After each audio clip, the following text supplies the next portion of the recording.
Engines, engines, engines. Where are the engines? Ladies and gentlemen, it has been 3 months since the delivery of the fifth General Electric engine, the F404 for the Tejas Mk1A.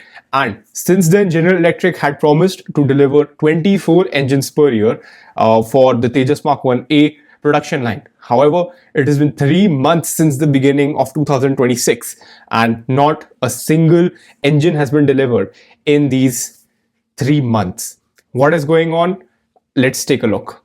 Alright, so as per the data I have with me, the last engine was delivered in December 2025, and then General Electric promised to give a delivery of 24 engines per year, and they will scale up the production line to 30 engines per year after the order of the 97 additional Tejas Mk1A is given to HAL.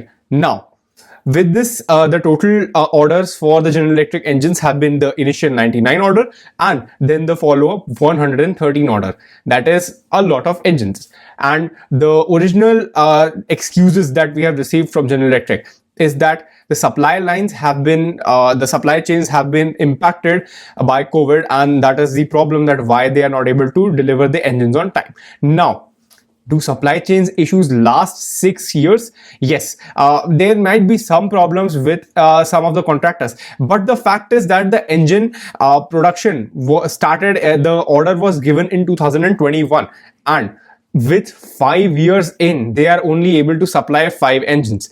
Is this really a supply chain issue? Because what is looking on the surface might not exactly be the truth, because now we are seeing a lot more defense deals being conducted with the United States. Especially we have this photograph coming on with the defense secretary and a US official, and they concluded the deal for the Excalibur precision guided munitions that were used in Operation Sindhu, which is a good munition. Obviously it is used from the M777 ultra light howitzer. And then there is a deal to be concluded for 6 additional PA type Poseidons, which is to be around $3 billion for the 6 aircraft. And then there's also an existing order of 31 Mk1A Reaper drones. So again, the order book with the United States is very long, but the fact is that they are not able to deliver what we have already given them. Then why exactly are we giving them more orders? And why exactly is no money being put in indigenous programs? These are tough questions that need to be asked, because we see that there have been recent talks about a Kaveri 2.0 engine, which is pretty surprising to me, honestly, that the government finally woke up and decided that yeah, we are having a problem of engines. But it is going to take a lot of time to build domestic engines, because we just woke up so late. And yes, now we are working on a national engine aero test complex. I will be making a video on that shortly, but we are having this problem of a very strong air power gap in our fleet. With the Navy, the Mk1A fleet is not performing how it has to. The Air Force, the legacy fleets of Jaguar, Mirage 2000 and the Mk-29s, they are very close to their retirement date, and the rumor has it that their retirement dates will be extended because we just don't have aircraft to fly. And I also got an update recently that the Rafale deal is going to be concluded within this fiscal year, which is again, it has to be done despite my opposition to another import. But the fact is the Air Force can't just protect our airspace with air defense systems. That is just not possible. That you require aircraft in the air to conduct strike missions, to conduct air superiority missions. And just putting the entire load on the Su-30s is just not a good idea. And now, even though we have a Su-30 Mk1A production line ready, we are still not engaging it, and we are not giving more orders to at least build some sort of fleet. Yes, the Su-30 Mk1A is a pretty expensive aircraft, no doubt. But in the meantime, if we need to increase the numbers, we have to just buy whatever we have. And with the indigenous super upgrades that we have for the AESA radar and new electronic warfare suites, a new cockpit display and all that, we can build new aircrafts. We can give an order for 36, 54 more aircraft. That way we can add 3 to more squadrons of modern aircraft, which are pretty capable. The Su-30 Mk1As are very capable aircraft. Yes, they're very expensive to operate. In fact, they are likely more expensive to operate than even the Rafale. But we have to do it. We just don't have a choice. The Air Force is struggling very badly, and with General Electric failing to deliver engines. And again, the question has to come to HAL. Why have they not looked for any backup options even after 2 years? Yes, it is not a piece of cake to replace the engine on a frontline fighter platform, because you have to redesign the engine intake, you have to redesign a lot of the internal components of the aircraft. So it will take 1 to 2 years as well, to if you want to fix in a new engine, and then there will be recertifications. So obviously that takes so much time that it is better for HAL to be optimistic than for them to look for new engine platforms. But even the General Electric F414 deal has not been signed yet. The HAL CMD said on record that the F414 deal will be signed with General Electric for domestic production of engines by the end of this fiscal year. It is 26 March, the day I am recording this video, and there has been no engine deal signed.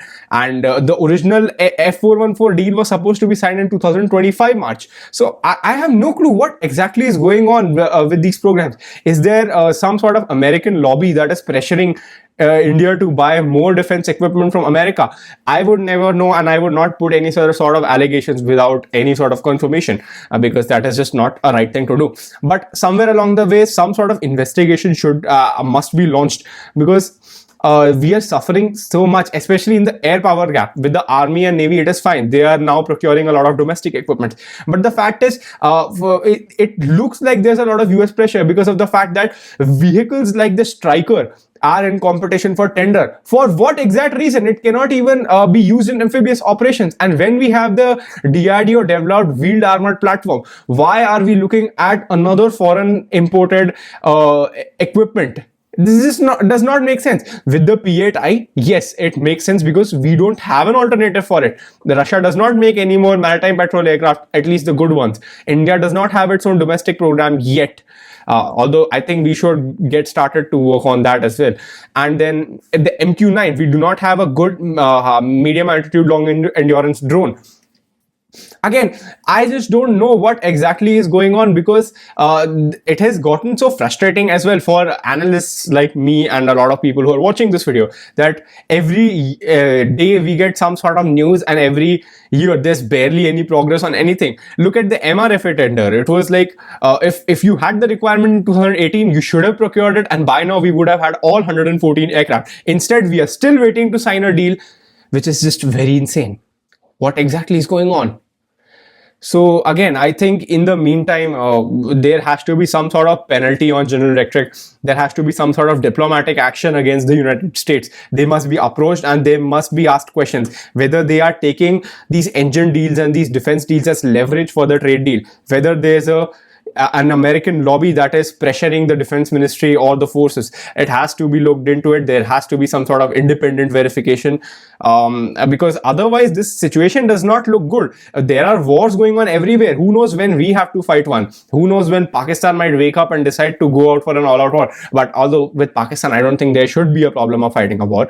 We do have enough munitions and everything for that. But with China, if a contingency plan arises with China, that is going to be a major problem, because China does not seem to be attacking Taiwan anymore after how their equipment performed in Iran, Venezuela, and Pakistan. But because that is where the United States and Japan will jump into the aid of Taiwan. If they attack India, nobody is coming to our aid, and you can write it on a paper for me. Not Russia, not Israel, not United States. Nobody is coming for our aid. So till then, we have to work on domestic equipment. And even now, I think with the Tejas Mark II program, it has still not taken its first flight. And my suspicion is that this is due to the F414 deal that is still not signed. So I think we should start looking towards the M88 engine. France is very willing to do deals with us. Yes, they are going to be expensive, but what choice do we have at this point? Or even the RD93 engine. It is a terrible engine, but if you have to find some sort of option for yourself. So I think this is a time to start looking for options, because we cannot rely on more imports, because I think what the pressure from the US is to acquire the F-35, which is going to be a major strategic mistake if that ever happens. I don't think the Air Force would be keen on a very locked down platform, but you never know. You know, these things are not just military from a military perspective, but from a geopolitical perspective as well. So there has to be some sort of inquiry into this, because the Air Force especially is suffering a lot. Some sort of inquiry must be done with HAL in how they have handled all these programs with only American engines. with the Tejas Mk1A, the Tejas Mk2, the twin engine deck-based fighter, the AMCA will also use the F414. So where exactly are we going to build our programs? Almost 4 of our domestic programs have been put hostage to the United States because of the engine. And there's still time. Yes, it will take a year or half more to replace to the M88 or to another engine, the L41. L41 is too big to really be used on our platforms. But I think it is time that we do make the shift to another engine. This has to be seriously considered by the government. Otherwise, this might end up as another major capability blowback by the 2030s. So this is somewhere we have to work. And even with marine gas turbines, we have to start working, because we are still dependent on General Electric of all companies for that as well, because after the Ukraine war, Zoria is not able to provide marine gas turbines to India, and Russian gas turbines are not as efficient, so we only have American options left in that domain as well. So there has to be some sort of work going on in this regard, and I think that the government should wake up and get this done as soon as possible. So that's all I had to say. Thank you all so much for watching, and I shall see you all in the next video. Take care and Jai Hind.